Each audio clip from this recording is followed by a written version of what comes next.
الحمد لله رب العالمين والعاقبة للمتقين والصلاة والسلام على سيد الأنبياء والمرسلين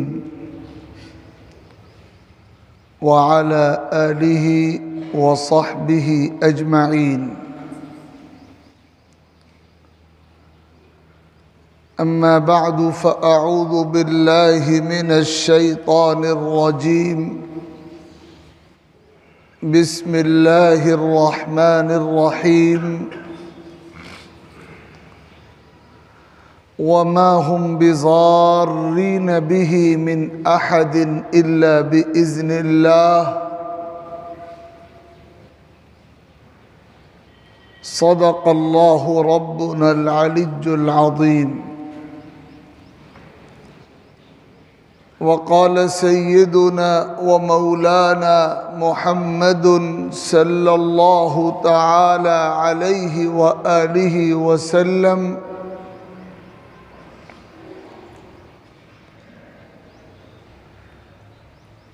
من أكل طيبا وعمل في سنة وأمن الناس بوائقه دخل الجنة.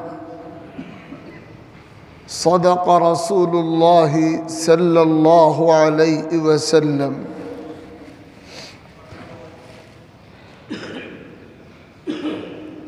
بزرگوں اور بھائیوں،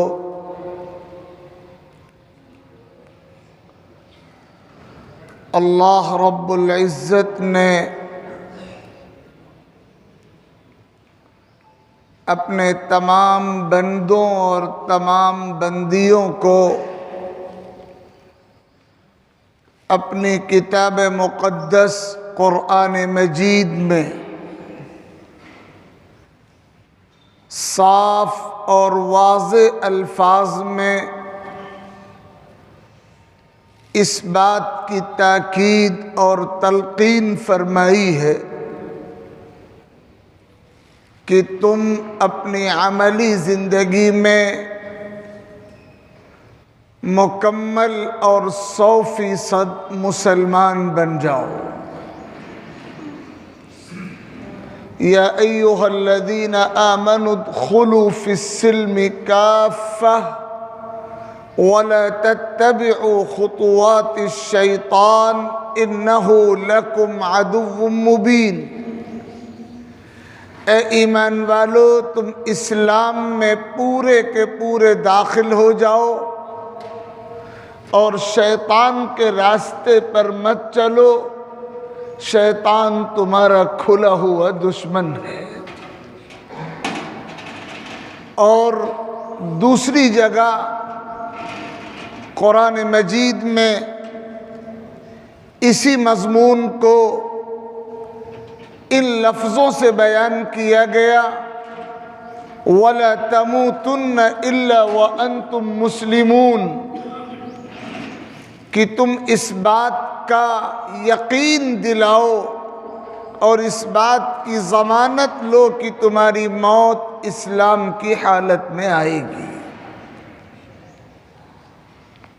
آقا کریم صلی اللہ علیہ وسلم کو خطاب کر کے اللہ رب العزت نے فرمایا: قل، آپ اعلان کر دیجئے، ان صلاتی ونسکی ومحیای ومماتی للہ رب العالمین، کہ میری نماز، میری عبادت، میرا جینا، میرا مرنا سب کچھ اللہ کے لیے ہے.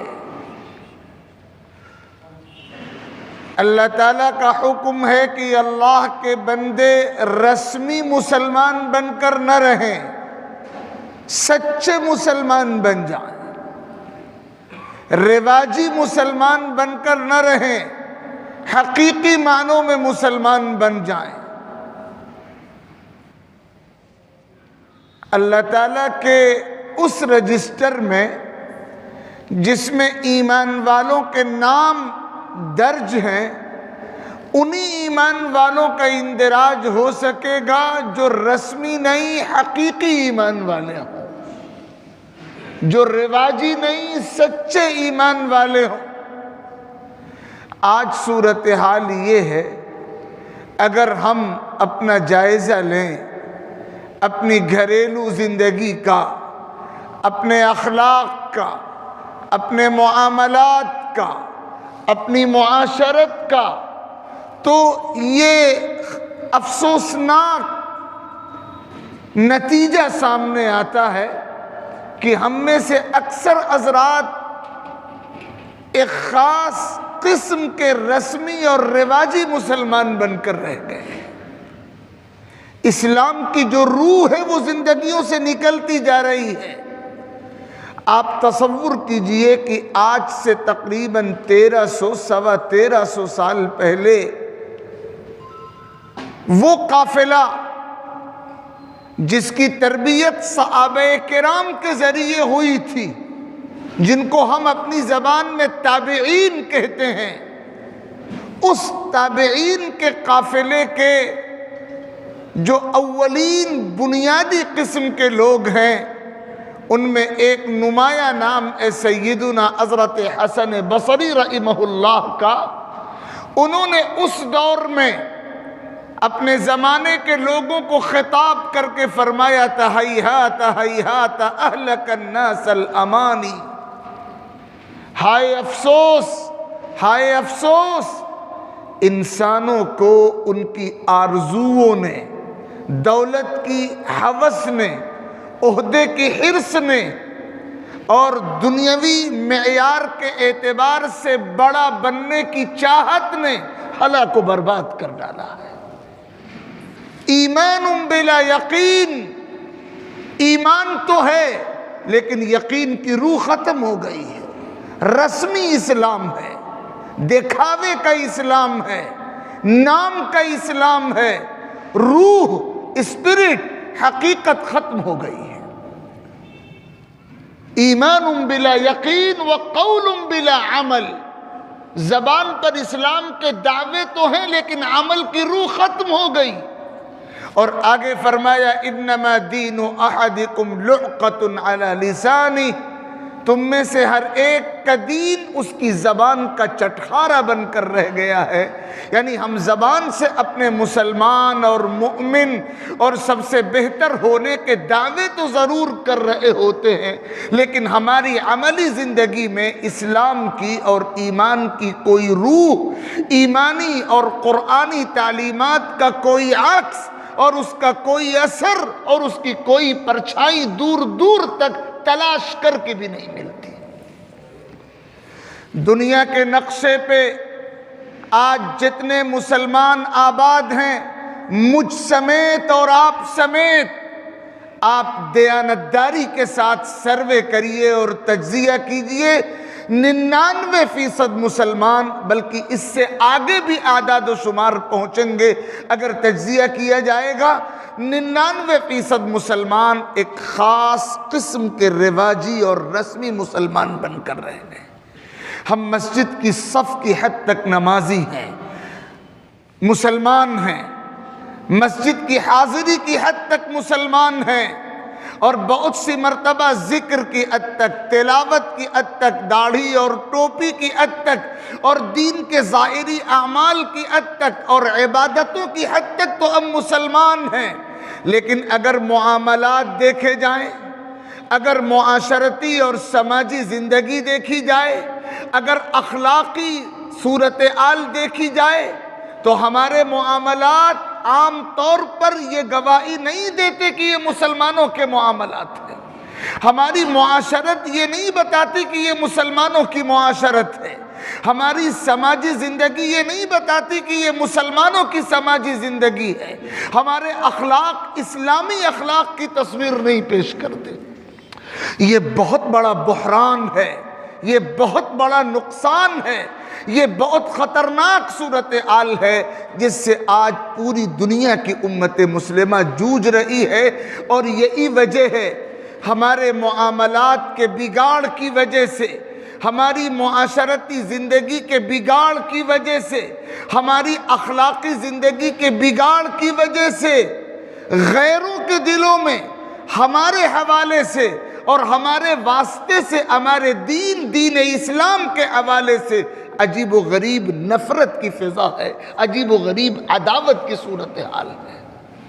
اس لیے آج کی اس مجلس میں جو بنیادی بات میں آپ کی خدمت میں سب سے پہلے عرض کرنا چاہتا تھا وہ یہی ہے کہ ہم ذرا غور کریں اور جائزہ لیں۔ حالات کا رخ یہ ہے اور صورتحال کی نزاکت یہ ہے کہ اگر اب بھی ہم بیدار نہیں ہوں گے اور اگر اب بھی ہم اپنی عظمت کو اور اپنی اہمیت کو اور اپنے مقام کو نہیں سمجھیں گے تو آئندہ آنے والے حالات میں مزید بگاڑ کی صورتحال ہمارا مقدر بنتی چلی جائے گی۔ حالات اپنے حق میں کرنے کے لیے ہمیں سب سے پہلے اپنے کردار پر، اپنے معاملات پر، اپنے اعمال پر نظر ثانی کرنی پڑے گی، اور ہمیں رسمیت سے نکل کر اور رواجی مسلمان ہونے کی حیثیت سے نکل کر حقیقی معنوں میں، سچے معنوں میں کامل اور مؤمن مسلمان، اسلام کا سچا نمائندہ مسلمان بننا ہوگا۔ ایسا مسلمان جو اپنے عقیدوں میں بھی سچا مومن ہو، اپنی عبادتوں میں بھی ایمان والا ہو، اپنے معاملات میں بھی ایمان والا ہو، اپنی معاشرتی زندگی میں بھی ایمان والا ہو، اور اپنے اخلاق اور کردار میں بھی ایمان والا ہو۔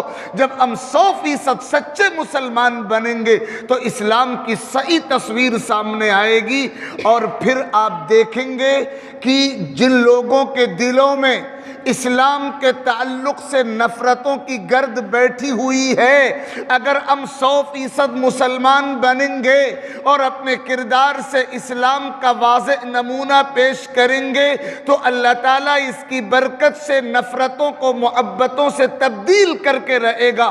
قرآن مجید میں اللہ تعالیٰ نے ہمیں نسخہ کیمیا بتایا ہے۔ ارشاد فرمایا گیا وَمَنْ أَحْسَنُ قَوْلًا مِمَّنْ دَعَا إِلَى اللَّهِ وَعَمِلَ صَالِحًا وَقَالَ إِنَّنِي مِنَ الْمُسْلِمِينَ۔ جو نسخہ قرآن مجید نے بتایا، سب سے پہلا نسخہ یہ ہے کہ تم اللہ تعالیٰ کے دین کی دعوت کے کام میں لگ جاؤ، غیروں تک حق کا پیغام، سچائی کا پیغام پہنچاؤ، اور یاد رکھیے گا حق کا پیغام زبان سے بھی پہنچتا ہے اور حق کا پیغام کردار سے بھی پہنچتا ہے۔ زبان سے پہنچنے والا پیغام اتنا مؤثر نہیں ہوتا، کردار سے پہنچنے والا پیغام جتنا مؤثر ہوتا ہے۔ دعوت اللہ کا کام، یہ کام صرف مسجد میں تقریر کرنے والے امام صاحب کا نہیں ہے، یہ کام صرف علماء کا نہیں ہے، یہ کام پوری امت کا ہے۔ اگر آپ مسلمان ہیں، اگر آپ نبی کے امتی ہیں، آپ عالم ہوں یا نہ ہوں، آپ کا یہ کام ہے، ہماری یہ ڈیوٹی ہے۔ یہ ڈیوٹی صرف مولویوں کے کھاتے میں نہیں ڈالی جائے گی، یہ ڈیوٹی پوری امت کی ہے، ہر اس شخص کی ہے جو اپنے کو نبی کا غلام کہتا ہے۔ وَمَنْ أَحْسَنُ قَوْلًا مِّمَّنْ دَعَا إِلَى اللَّهِ۔ اللہ کا پیغام دوسروں تک پہنچانا پڑے گا، اور اپنی زبان سے کھلم کھلا یہ اعلان کرنا پڑے گا کہ میں مسلمان ہوں، مجھے اپنے مسلمان ہونے پر فخر ہے، اور مجھے اسلام کے ہر شعبے پر، اسلام کی ہر تعلیم پر، ہر جز اور ہر کل پر مکمل اطمینان ہے۔ وقال اننی من المسلمین، اپنے اسلام کا اعلان۔ اور تیسری چیز ہے عمل صالح، اپنے کردار کو بہتر بنانا۔ اور چوتھی چیز ہے نفرت کا جواب محبت سے دینا۔ ادفع باللتی ہی احسن، نفرت کا جواب محبت سے دینا، بد اخلاقی کا جواب اچھے اخلاق سے دینا۔ یہ نسخہ بتایا گیا 4 چیزوں پر مشتمل قرآن مجید کی سورہ حامیم سجدہ میں، جو 24ویں پارے کے بالکل آخر میں ہے۔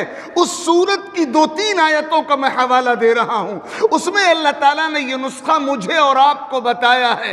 مسلمانوں، اگر حالات تمہارے خلاف ہیں اور تم حالات کو اپنے فیور میں کرنا چاہتے ہو، حالات کو اپنے حق میں کرنا چاہتے ہو، تو قرآن کا بتایا ہوا نسخہ یہ ہے کہ 4 باتوں کو گرہ لگا لو اور ان کو اپنی زندگی میں لازم پکڑ لو۔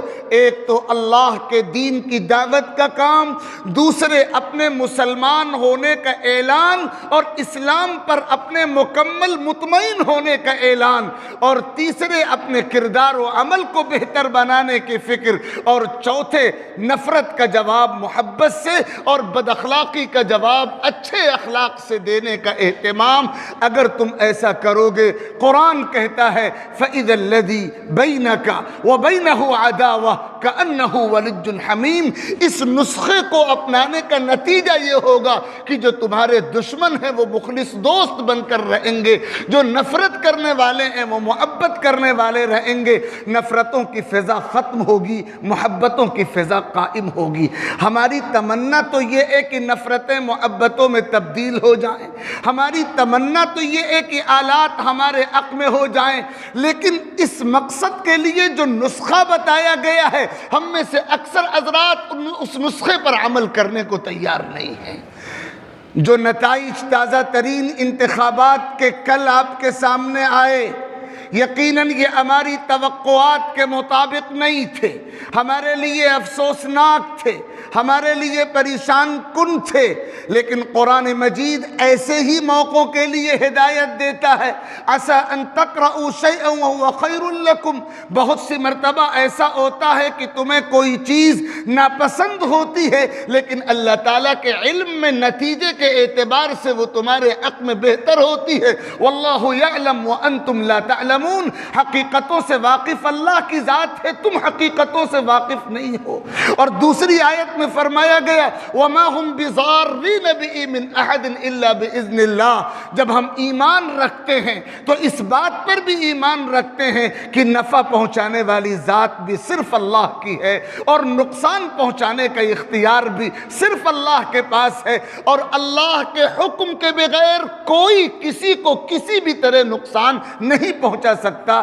لہذا مایوسی کا اور پست ہمتی کا اور شکست خوردگی کا اور اپنے آپ کو بالکل مزمحل کر دینے اور سرنڈر کر دینے کا تو موقع ہی ہمارے لیے نہیں ہے۔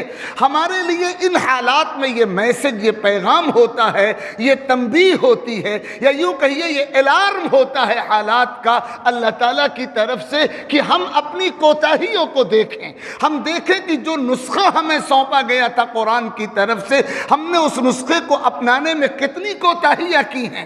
ہم ایک مشن رکھنے والی امت ہیں، پیغام رکھنے والی امت ہیں، ہم نے مشن پہنچایا یا نہیں، ہم نے پیغام پہنچایا یا نہیں، یہ ہمیں دیکھنا پڑے گا۔ روایات میں آتا ہے کہ صحابہ کرام کی ایک جماعت ایک موقع پر جہاد کے سفر پہ گئی، اتفاق ایسا ہوا کہ شکست ہو گئی، اور یہ شکست کھا کر واپس لوٹے۔ جب مدینے پہنچے تو مدینے میں جو لوگ پہلے سے موجود تھے انہوں نے ان شکست کھا کر آئے ہوئے لوگوں کو طعنہ دینا شروع کیا، اور یہ کہنا شروع کیا فرارون کی یہ بھگوڑے ہیں، بھاگ کر آئے ہیں، میدان جنگ چھوڑ کر آئے ہیں۔ حضور پاک صلی اللہ علیہ وسلم کی تربیت کا انداز کیسا عجیب ہوا کرتا تھا۔ آقا نے ان طعنہ دینے والوں سے فرمایا کہ یہ فرارون بھاگنے والے نہیں ہیں، بلکہ تیار ہونے کے لیے آئے ہیں دوبارہ مضبوط حملے کے لیے۔ تو شکست و ناکامی کے جو آلات ہوتے ہیں، صرف انتخابی شکست مراد نہیں ہے۔ زندگی کے کسی بھی مرحلے میں جب بھی کبھی ناکامی سامنے ہو تو اس ناکامی کا سبق یہ نہیں ہوتا ہے کہ اب آپ اور ہم ہاتھ پر ہاتھ رکھ کر بیٹھ جائیں، بلکہ اس کا سبق یہ ہوتا ہے کہ ہم مزید اولو العزمی کے ساتھ، مزید استقامت کے ساتھ میدان عمل میں آگے بڑھیں، اور اپنی خامیوں کا جائزہ لے کر ان خامیوں کی اصلاح کی طرف متوجہ ہو جائیں۔ ہمیں یہ سمجھنا پڑے گا کہ ہم دنیا کی دوسری قوموں کی طرح ایک قوم نہیں ہیں۔ ہمارا کام صرف کھانا اور پینا اور اپنی اولاد کا معاشی مستقبل محفوظ کر دینا نہیں ہے۔ ہم ایک صاحب پیغام امت ہیں، پیغام رکھنے والی امت ہیں، اور جو پیغام رکھنے والی امت ہوتی ہے وہ اپنی کمیوں پر نظر رکھتی ہے، دوسروں کی کمیوں پر نظر رکھنے والے کبھی کامیاب نہیں ہوتے۔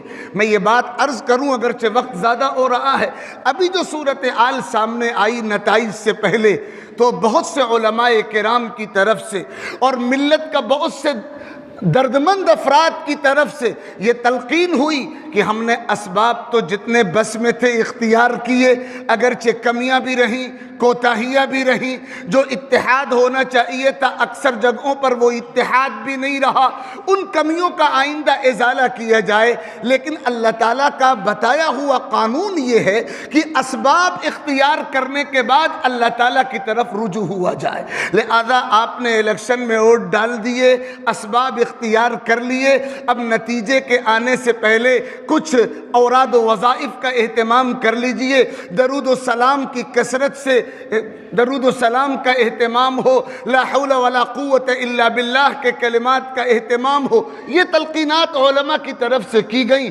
تو جب یہ تلقینات ہوئیں تو ایک خاص حلقے کی طرف سے اس پر باضابطہ ایسے اعتراضات کیے گئے کہ جب ہماری نگاہوں سے اور بہت سے علماء کی نگاہوں سے وہ گزرے تو سر شرم سے جھک گیا کہ وہ امت جو جناب رسول اللہ صلی اللہ علیہ وسلم کی طرف نسبت کا دعویٰ کرتی ہے، اس امت کے بزا میں خود بہت سے پڑھے لکھے لوگ ذکر اور وظیفے اور درود کے عمل کی ایسی مخالفت کریں۔ انہوں نے یہ کہنا شروع کیا کہ اب درود سے کیا ہوگا، اب لا حول کے وظیفے سے کیا ہوگا، اب سبحان اللہ کے وظیفے سے کیا ہوگا۔ پہلے متحد ہونا تھا، پہلے کوشش کرنی تھی۔ متحد ہونا اور کوشش کرنا الگ ہے، اور تسبیح اور ذکر و وظیفہ الگ ہے۔ حضور پاک صلی اللہ علیہ وسلم نے 313 افراد کو بدر کے مورچے پہ جمایا اور پھر پوری رات دعا مانگتے رہے، پوری رات ذکر کرتے رہے۔ جس صبح کو بدر کا معرکہ ہوا ہے 17 رمضان سن 2 ہجری، جس صبح کو بدر کا معرکہ ہوا ہے، اس سے جو پہلی رات ہے بدر کے مقام پر آج بھی اس جھوپڑی کا نقشہ موجود ہے۔ پوری رات حضور روتے رہے تھے، مجمع سو رہا تھا، حضور پاک صلی اللہ علیہ وسلم رو رہے تھے، اور تہجد کے موقع پہ پورا مجمع اٹھ گیا تھا۔ اور پھر آپ کی دعا کا اثر یہ ہوا کہ اللہ تعالیٰ نے بشارت سنائی، سیہزم الجمع ویولون الدبر۔ میں یہ بات کہنا چاہتا ہوں، ہمیں اپنے کردار پر نظر کرنے کی ضرورت ہے۔ تنقیدوں سے اور تانوں سے اور ہر چیز دوسرے کے کھاتے میں ڈال دینے کے مزاج سے امت کا بھلا نہیں ہوگا۔ ہم میں سے ہر شخص ذمہ دار ہے۔ آپ صرف ذمہ داری علماء کے اوپر ڈال دیں، صرف ذمہ داری سیاسی لیڈروں کے اوپر ڈال دیں، صرف ذمہ داری سماجی سوشل کام کرنے والوں پر ڈال دیں، اپنی ذمہ داری سے دامن جھاڑ لیں، اس طرح ملت کا بھلا نہیں ہوگا۔ ہم میں سے ہر شخص کو بیدار ہونا پڑے گا، اپنی ذمہ داری محسوس کرنی پڑے گی۔ اب وہ دور گزر گیا کہ ہم خواب خرگوش میں مبتلا رہیں اور حالات ہمارے فیور میں ہوں۔ اس ملک کا نقشہ بھی اور دنیا کا نقشہ بھی بہت تیزی کے ساتھ تبدیل ہو رہا ہے، اور یہ تقاضا کرتا ہے ہمارے بیداری کا، یہ تقاضا کرتا ہے اپنی ذمہ داریوں کے احساس کا۔ یہ موقع اپنی ذمہ داری کے احساس کا ہے، یہ موقع دوسروں پر کیچڑ اچھالنے کا نہیں ہے، دوسروں کے اوپر تانا کشی کا موقع نہیں ہے۔ ہم میں سے ہر شخص اپنی ذمہ داری کو محسوس کرے، اپنے فرض کو محسوس کرے، اور حق کا پیغام دوسروں تک پہنچانے کا کام کرے۔ اور اب ایسا محسوس ہوتا ہے کہ جن لوگوں کے دلوں میں مسلمانوں کے تعلق سے نفرت موجود ہے، شاید اللہ اپنے دین کے غلبے کا کام آئندہ انہی سے لینا چاہتے ہیں۔ آپ تاتاری فتنے پر نظر رکھیں کہ کیسے تاتاریوں نے بغداد کی اینٹ سے اینٹ بچائی تھی، اور پھر اس کے بعد اللہ تعالیٰ نے انہی کو کھڑا کیا۔ اور اقبال نے کہا ہے آیا فتنہ تاتار کے افسانے سے، پاسباں مل گئے کعبے کو صنم خانے سے۔ اللہ تعالیٰ نے ان سے کام لیا۔ تو آج جو طبقہ نفرتوں میں ڈوبا ہوا ہے، کیا عجب ہے کہ اللہ تعالیٰ انہی کو قبول کر لے، انہی کو کھڑا کر دے۔ اللہ تعالیٰ کی قدرت سے کوئی بعید نہیں ہے، تاریخ میں ایسے نمونے بے شمار ہیں۔ ہمارا کام یہ ہے کہ ہم اپنا کام کیے جائیں، اپنے فرض کو ادا کیے جائیں، جو مشن ہمیں سونپا گیا ہے اس مشن کی تکمیل میں لگ جائیں۔ اللہ تعالیٰ ان متفرق گزارشات کو قبول فرمائے، مجھے بھی عمل کی توفیق عطا فرمائے، آپ کو بھی عمل کی توفیق مرحمت فرمائے۔ آمین۔ وآخر دعوانا ان الحمد للہ رب العالمین۔